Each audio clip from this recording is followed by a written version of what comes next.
Good morning, traders. I am Emily Vani, the CEO of the Investment Banking Institute and your host here at NewsWare's Trade Talk.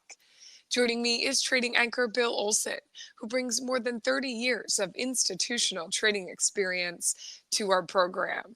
At Trade Talk, we provide the facts, themes, and trading ideas for the day ahead.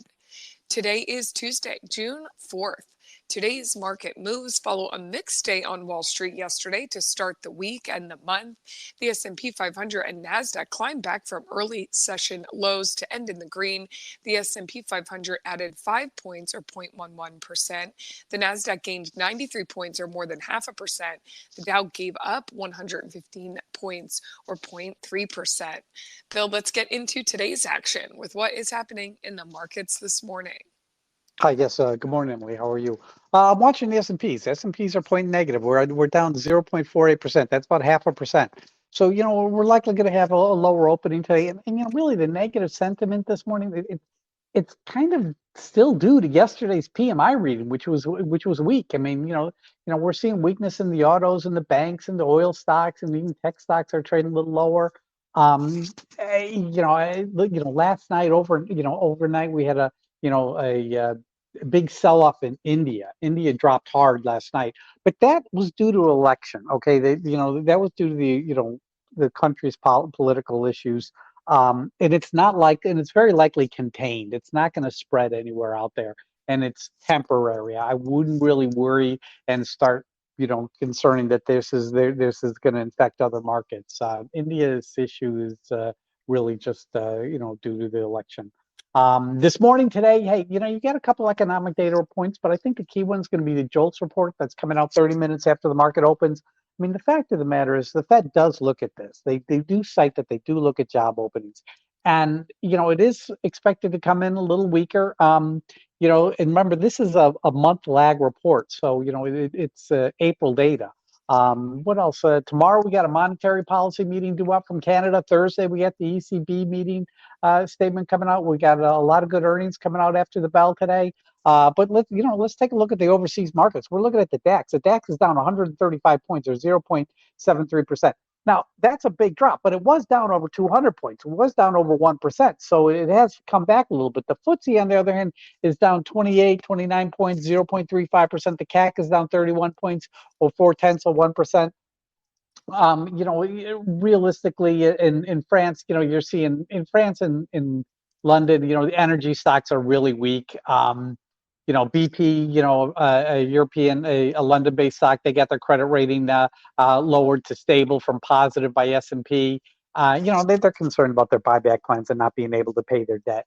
And then there's in France, Societe Generale, one of the big banks, they're under pressure because Moody's, another credit rating agency, downgraded their ratings to negative from stable, citing profitability concerns. So, banks and oil stocks a little bit tenuous there in Europe this morning.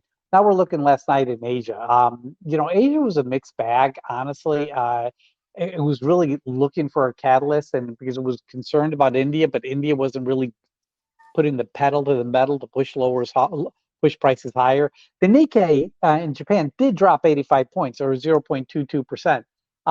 The weakness was again seen in financial sectors and energy stocks. So that kind of is the theme that we're seeing, between Europe and Asia, headed into today's market. Hong Kong, the Hang Seng actually, jumped, 41 points at 0.22%. China jumped 0.41% to 12 points. What was strong in there was property stocks. Property stocks, were gaining in both China and Hong Kong. China also saw some positive action in pharma, but guess what? Energy stocks were weak, in Asian markets. Then you look, now you're looking for a reason. Let's take a look at oil prices. They're down over 1.5% this morning again. And that's after yesterday's big sell-off. That slowdown in manufacturing in the U.S. combined with, the unwinding of OPEC's production curbs, it's really creating a basis for the market to be oversupplied. So you get WTI at $72.82. You get Brent at $77.07. I mean, that's really weak. And after the bell today, we get the American Petroleum Institute. We're going to get their stockpile estimates for last week. And tomorrow, of course, we get the official numbers from the EIA. But that stockpile numbers will be widely watched, and that could create additional volatility in oil prices when that data is released. That's really what I have for you in terms of morning market update, Emily.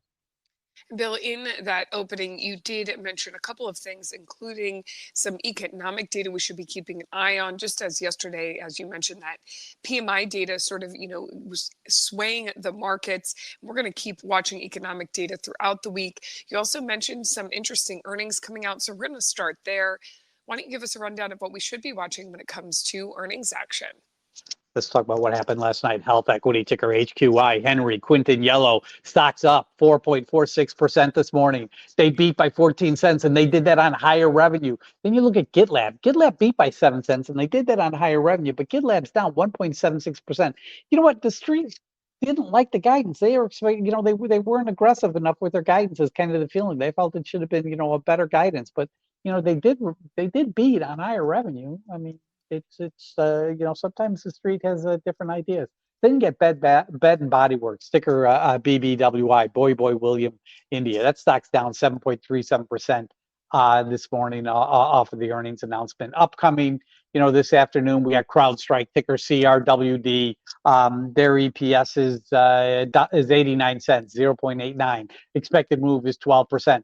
Then you get the retailer PVH, Paul Victor Henry. Their EPS is $2.14. Expected move is 10.82%. Then get HPE, Henry Paul Edward, EPS 38 cents. Expected move 12.41%. Campbell Soup's releasing tomorrow morning. CPB, Charlie Paul Boy. Their EPS is 70 cents. Expected move is 4.86%. And Dollar Tree, ticker DLTR, David, Larry, Tom, Richard. They're also releasing tomorrow morning. Their EPS is $1.43. Expected move is 10% when they release, Emily. And Bill, I will point out there that HPE was your pick of the day yesterday. We are awaiting their earnings, but later in the show, we're going to do a check-in on how that pick went. Now we're going to get to the economic events of the day. Again, watching this economic data day in and day out is important. One, for your trading day ahead, but also as we sort of put these pieces of the puzzle together to see what the Fed may be doing next. So we watch this every day. And Bill, you're keeping a track of it today, as you always do. So what is going on in terms of economic events? Well, I mean, we have factory orders coming out at 10 a.m. We got the JOLTS reports coming out at 10 a.m. The factory report orders, could be interesting and could be helpful to the market. It could show, a slight improvement, which would be in contrast to yesterday's PMI data. The JOLTS report expected to show continued weakness. That could be viewed as a positive because that would give the Fed, some indication that their policies are working. They are.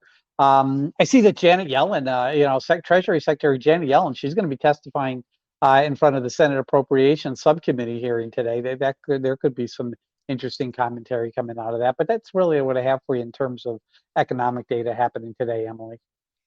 Bill, keeping track of that earnings action, the economic events, and you're also watching other types of market moving news using your NewsWare, setting it up into alerts, looking at things like guidance news, shareholders meetings, buyback news. You group your stocks together, like your FANG stocks, your Dow 30 stocks. So Bill, what else do you see is possibly moving the markets today? Just looking at my Dow stocks, I got 20 lower, 7 higher, the rest unchanged. Looking at my FANG stocks, I'm showing some slight gains in Tesla, but everything else is lower. So, listen, the S&Ps, are on track to open up a little lower this morning. That's okay. But, you look at Apple, Apple's having their Worldwide Developers Conference next week, and the stocks typically run into those events because this is when they do, announcements that are key for the company's future. And you want to, keep, you don't want to be too short on Apple going into an event like that. Then you got Google, ticker GOG, that said to be cutting at least 100 jobs in its fast-growing cloud division. Meta Platforms, they're testing these ad breaks in Instagram. That's going to force users to look at them. It's good for advertisers, could be beneficial and create a new revenue stream for them on their ads. Tesla, listen, Tesla's trading a little higher this morning, slightly higher, about 0.3%. Now, Tesla sales in China electric vehicles fell by 6.6% in May. That's compared to a year ago. But deliveries of U.S. car makers, Model 3, Model Y vehicles made in China jumped 16.7%. Okay, I really like the narrative of the self-driving software. That's really I think going to be key to Tesla's future.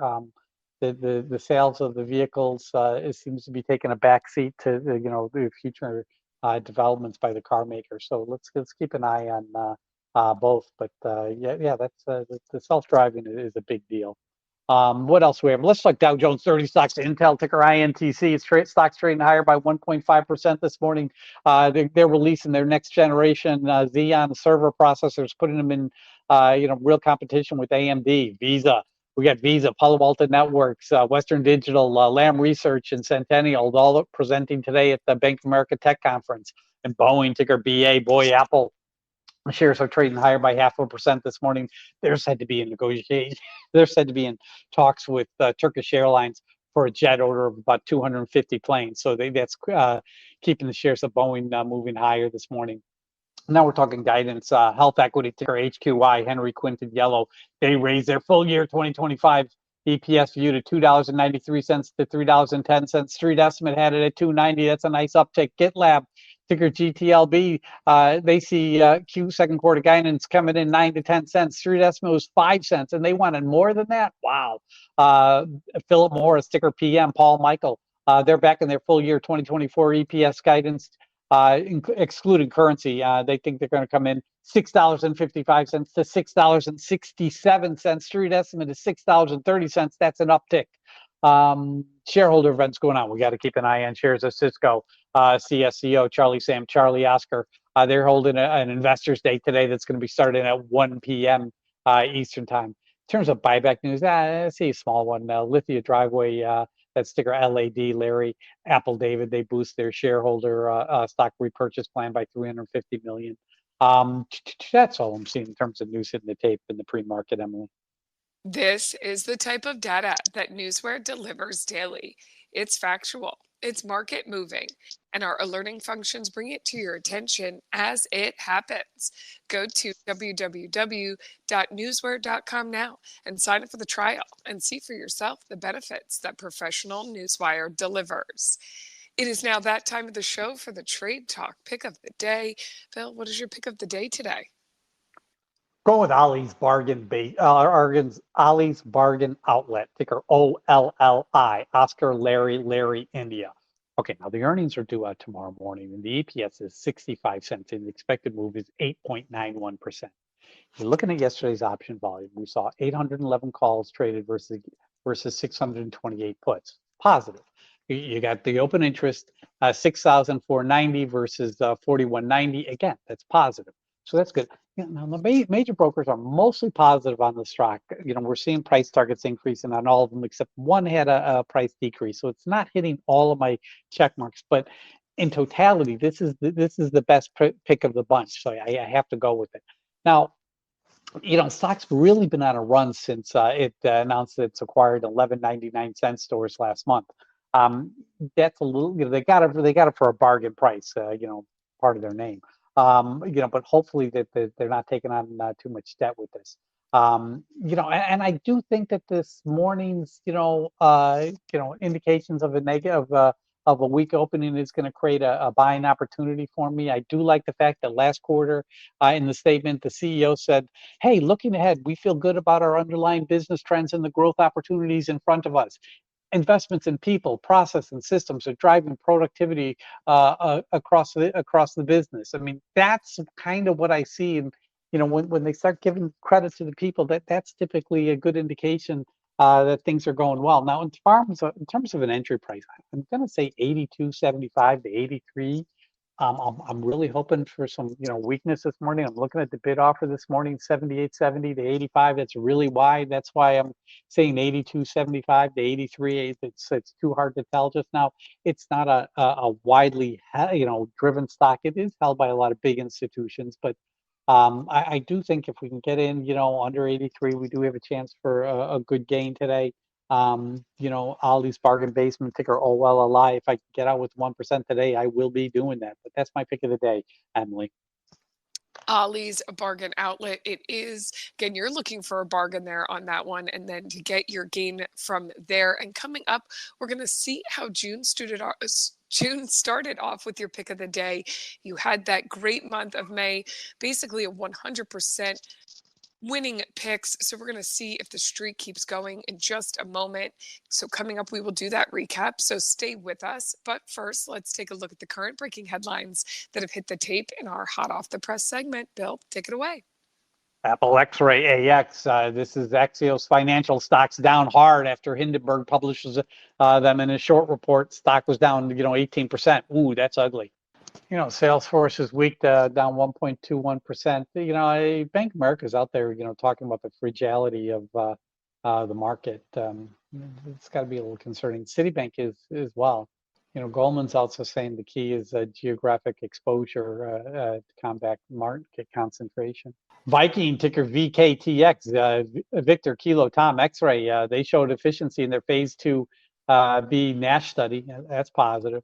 Here's one that I like, Avago, ticker AVGO. JP Morgan's out with a note saying custom chip demand accelerating, Avago and Marvel to dominate.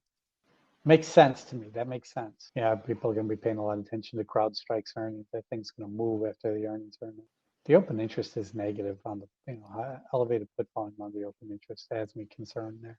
Snowflake announces new collaboration with NVIDIA on AI data applications. Remember yesterday they had that, they were making a presentation, and I mentioned that in the show yesterday. There's your announcement from S&OW. Stocks up 1.35% this morning. Snowflake. Ultra Beauty, ticker ULTA. The CEO is going to be participating at that William Blair's growth stock conference this morning. There's a big oncology conference. I see Bristol Myers will be giving a speech this morning at 10:45. Could be something. A U.S. senator overseeing the aviation issues at Boeing on Monday urged the head of the FAA to require transparency and accountability in Boeing's quality turnaround effort. Johnson & Johnson, the company must pay $260 million to an Oregon woman who said she got cancer linked to asbestos exposure from inhaling talcum powder. Microsoft said to be cutting hundreds of jobs at its cloud unit. Goes in line with Google. Interesting. That's all I'm seeing this morning, Emily. Okay, Bill, before we dive into trading today, let's take a look at that pick from yesterday, which was Hewlett Packard, as we pointed out earlier in the show. As you told us, they do release earnings this afternoon. They have an earnings call scheduled for 5 p.m. Eastern Standard Time today. HPE looked strong on a mixed day yesterday. Yesterday on the show, Bill, you gave us a 1770 entry point. The stock opened up, and just moments after opening, dropped to exactly that price. How did your call work out? Were you able to get in with some weakness and get a gain there? Yeah, it worked out. I mean, the entry point was really the key because after hitting, after opening up in 1791 and falling down to 1770 area, it just bounced back. It bounced back. It actually hit a high of 1808. There's your 1%, and the stock closed at 1795. Again, there's your 1% if you use that entry point. Now, you look at the stock this morning, it's all over the place, but it was trading 1809 again this morning, which is higher than yesterday's high. So, HPE, Henry Paul Edward, was a winner yesterday, Emily. That was a win to start off June, which keeps the streak going again from that 100% win rate in May. We will check in with you tomorrow about today's Ollie's Bargain Outlet pick of the day to see if the streak keeps going. Bill, thank you as always for your expert insight. Join us back here tomorrow on each weekday morning at NewsWare's Trade Talk when we provide the facts, themes, and trading ideas for the day ahead. Again, I'm your host, Emily Vani, here with trading anchor Bill Olson. Traders, you know what to do. Let's go out there and make some green.